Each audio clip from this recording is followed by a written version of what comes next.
Welcome to the Martin Bailey Photography Podcast. It's June 30, 2020, and this is episode 709.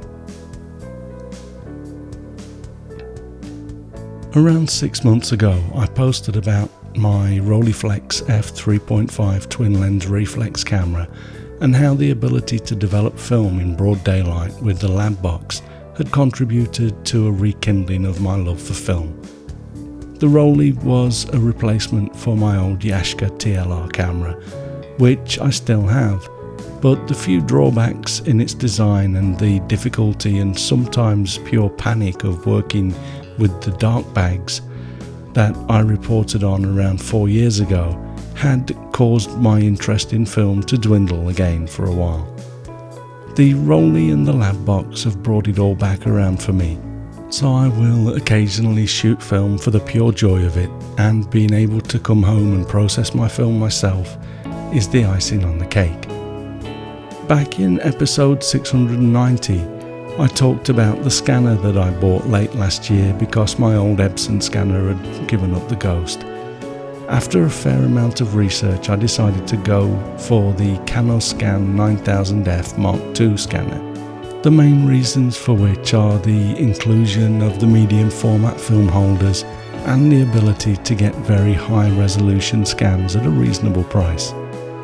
As I shared last week, one roll gives me just 12 frames, and with developing costs etc., we're talking a couple of bucks per photo. So it keeps you relatively careful about releasing the shutter each time.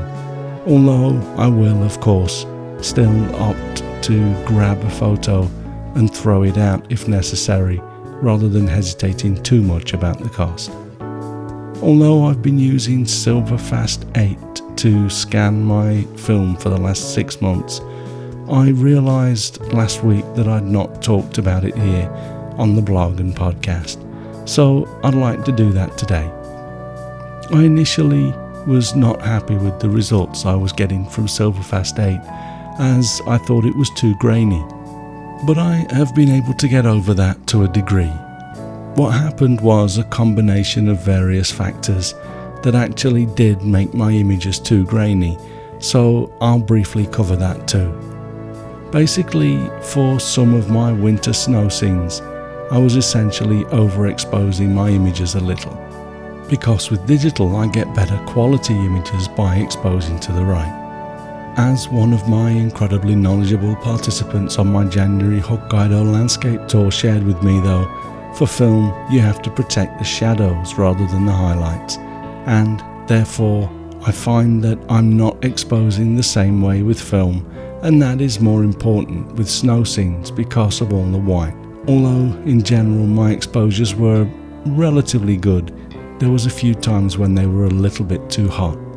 The problem was compounded by the fact that I started to experiment with some other developing chemicals, and I guess I learned that you don't experiment when shooting film on important shoots. I'd been using Ilford DDX, which is a very nice developer, but I tried Ilford Perceptol, and I found it to be more difficult to get good results. But that was partly because of some of my winter scenes being a little bit too bright. The main reason though, I'd come to find, was probably agitating the film too often during the development process. The lab box tutorial said that you need to agitate more often and more rigorously, which is what I was doing. But as I looked into the cause of my over-grainy images, I found that this can cause more grain, and sometimes streaks on the images, which I was also getting. I didn't find this out though until I damaged a number of rolls of film, and also on recommendation from a kind listener or reader, I made one last change, which was to switch my chemicals again, this time to adoxrolinol. Although I liked the results I was getting with Ilford DDX, I was throwing it out occasionally because of relatively short shelf life. You also have to use much more of it with a 1:4 mix ratio, which helps with the shelf life problem if you develop film a lot, but I still found that I was going through too much of it and sometimes throwing it out because it had crystallized too much and basically gone off. Rodinal, on the other hand, requires a 50:1 mix, although I also got caught as I arrived at that. The one downside of Rodinal is that it takes quite a long time to develop your roll, so I initially tried working with a 1:25 solution, which halves the development time, but I also found that doing so increases grain, and that to a degree cost me another roll of photos. I finally arrived at working with Rodinal at 50:1 and halved the agitation during development. I had originally been agitating quite rigorously every 30 seconds based on the Labbox tutorials, but I reduced that to a relatively slow agitation every minute, and the results are finally what I was hoping for. And what grain I do see is now very pleasing natural film grain and no vertical streaks. One last thing that I did as well, although I'm going to try not doing this now that I've worked out all of the other kinks, is that I started to mix my developer with purified water, which is basically one step down from distilled water. And I'm not sure if that was part of the problem, but using the purified water may have helped. I've also considered buying a distilled water machine, but they aren't cheap for a good one, and I'm not sure how important this is to the process. If anyone has an opinion on this, please let me know via the comments on the blog at mbp.ac/709. Anyway, now that I'm getting the sort of results I wanted from my development process, and using Adox Rodinal, which can be stored for a very long time without worrying about shelf life, the results that I'm getting with SilverFast 8 are very pleasing. But it took me a fair amount of trial and error to get to the results that I'm happy with, so I'll talk you through the process now. As you can see from the screenshot of the startup screen, you select your scanner on startup, and in fact you have to bind your license to your scanner. And I've not really looked into how easy it is to change this later if you change the scanner, but hopefully that is possible and not a costly process. Somewhat uncharacteristic of me, I actually went for the cheapest version of SilverFast, which is the SE version at €49. There is a chart showing what you get with the higher versions, and I would have liked to try but don't have access to the auto adaptive contrast optimization. The other thing that I don't have and that I would have liked to have taken a look at is Job Manager, but that doesn't kick in until the AI Studio version, which is €299, and I wasn't willing to pay that much for this software. Everything you'll see today is what I've got with the SE version. I am setting my film into the scanner using the film holder that comes with it for the 6x6cm frames. Here is the photo from my earlier post to illustrate that. I load the film with the shiny side down because the scan is performed from underneath the glass. There is a window in the lid of the scanner, but that contains a light source and a diffuser to soften the light source as it illuminates the film for the scan. When I first started using SilverFast, I selected the following settings in the Preferences General tab, and after arriving at the settings I liked, I have saved the tool dialogues as a preset here. You can update that with the floppy disk icon. Under the CMS tab, I selected the Adobe RGB 1998 color space, and that will be plenty as I'm scanning black and white images, so the lack of ProPhoto RGB doesn't bother me here. I left the options under the Special tab at their default settings. Most of the other important settings for my scanning workflow can be seen in this screenshot of the main scanning window.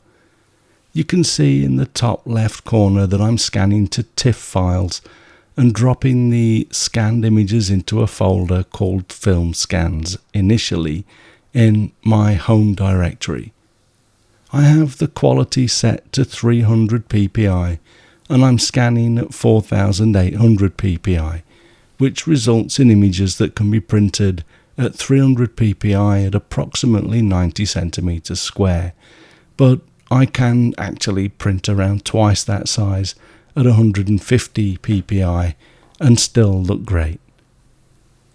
People often try to tell me that this resolution is too high, and while I agree that it's a tad on the high side, my next lower option is 2400 ppi, and that is not enough for my use cases, which often involves printing my photos out very large. I have tested in steps and found that there's an increase in detail up to 4800, but nothing more is gained after this. Also keep in mind that the optics of your camera and how sharp the original photograph is will come into play here, so find your own maximum resolution and work with that. I'm happy with 4800. Under the picture settings panel, you can easily adjust the midtones, which affects the brightness of the image without shifting the black and white points. If you click on the N button you see there, you can switch between normal and logarithmic modes as necessary. I've used both depending on the photo, so it's worth giving it a click sometimes if you aren't getting what you want. If it was a colour image, I could click the C button to introduce adaptive saturation, which prevents oversaturation in more saturated areas of the image. The Negafix panel is interesting and provides a number of presets based on various film types. For example, they have Ilford Delta 100, which does a really nice job and can, of course, be applied to other films. I generally leave this off and adjust the image myself later in Capture One Pro, because they tend to plug up the shadow areas a little too much for my liking, but these presets are definitely worth a play with. The CCR button that you can see there is for colour cast removal, which does a good job of neutralising the colour. It's probably also worth noting that most of the time I leave the Negafix option set to other for the vendor and film type, and leave the ISO pull down set to linear. If the image is a little too pasty, I sometimes use standard instead of linear, but I find that it can be a little heavy-handed, so I go with linear and then apply a tone curve of my liking in Capture One Pro. I prefer to keep that little bit of extra control. Also note from these screenshots that I've reduced the amount of unsharp masking that I apply to the images as well. I found that the automated sharpness was a little too heavy-handed in some areas. My Yashica would need more sharpness though, so again the settings you select really depends on the camera and probably also the acuity of your film. If we also take a peek inside the densitometer panel, which was closed in the first screenshot, you'll see that we can check the black and white points. And although the left and right rectangles are both the same in this screenshot, as you make adjustments to your images in SilverFast, the right rectangle shows you the tones or colours for colour film after the changes. The left rectangle represents your original film tones. Also, you can click on the pipette icon in the toolbar to the right of the sidebar and set your black and white points, and if necessary the neutral point as well, and reset it all if necessary. I generally find that setting the black and white points helps to get a nice spread of tones throughout the image. ISRD is a form of dust and scratch removal. The important thing to note here is that it only works in 1:1 or HQ for high quality modes, and it requires a high resolution infrared scan to get into that mode. Luckily though, once you have that scan, you're done. You apparently don't need to do another scan, as the software has the information it needs at that point. But to be completely honest, I have found that this feature is pretty buggy and actually never gone through with a scan using ISRD. Sometimes the preview looks great, but then I simply cannot get a view of a cleaned up scan, and other times it takes so long to process, even with my 10-core iMac Pro, that I end up just coming out of ISRD and clean the images up myself later in Capture One Pro. Another of the few features that I'm disappointed in and cannot get the SilverFast support team to comment on is the grain and noise elimination. I personally think that this is just not working at all, or at least not on Mac OS Catalina. I have included a before-after section on the blog, and you won't really be able to see this on a smaller device, so go to the blog at mbp.ac/709 and grab the slider and move it either way. But in the example, I've got a screenshot of a dark area of an image which has a little bit of grain in it. You can see from the bottom left corner of the photograph that grain and noise reduction is turned off in one image because there is no tick in the checkbox in the top right of its pane, and in the second image the check is on, supposedly applying strong gain, which is the grain and noise elimination. I've viewed this on a 32-inch display though, and if anything, the image with strong grain and noise elimination applied is marginally grainier, but it may be because I'm pushing the resolution of the images. I'm not going to touch on the other features which I don't really use, but I should mention that the Auto CCR button in the top toolbar can do a nice job as well. It's basically auto image optimization and color cast removal. Especially when you first start using SilverFast, this can be really useful to see what it does and what is possible. I'd like to finish by mentioning batch processing. Although I can only scan 3 images at a time, once I have selected the appropriate settings for each image, I go to the top toolbar and hit the scan button and select batch scan, which opens up this dialog. Here I can set the folder into which my scanned images will be saved and also give my files a name. I then provide a starting number and turn on index active, and the software will then start at 01 and automatically increment that number each time a scan is performed. When I'm doing an entire roll of 12 images, I have to open this dialog 4 times, but I only set that number on the first batch and it increments through to 12 automatically. Once I save my images in the batch scan process, due to the way the images are saved from SilverFast, they are not edible in Capture One Pro. I have to open them in either Photoshop or Affinity Photo and save them again, even if I keep them in the TIFF format. Until I do that, none of the sliders in Capture One Pro are active, so I cannot make any changes. After saving the image files, I actually do one last thing, and that is to grab the script that I made 6 months ago that enables me to easily add EXIF data to my photos. As I shoot, I use an app on my iPhone called FilmPad, which records the shooting data and time, etc. And then once I've developed the scanned film, I open up my EXIF updater script and hit number 1 to parse the folder of images, and then walk me through each image to add the camera and shooting information. I dreaded doing this manually with EXIF tool before I created this script, but now I don't have to look up and remember any commands. My script does all of that for me. I just have to enter a few pieces of data in human readable form. I spent a few hours yesterday clearing up a few final bugs that I was aware of, and I'll be putting this script up for sale in the coming days, so if anyone is interested in grabbing a copy, come back in a week or so and it should be available. I will also produce a blog post to explain how to use it, and if you need a reminder, subscribe to our newsletters and I'll let you know when it's ready.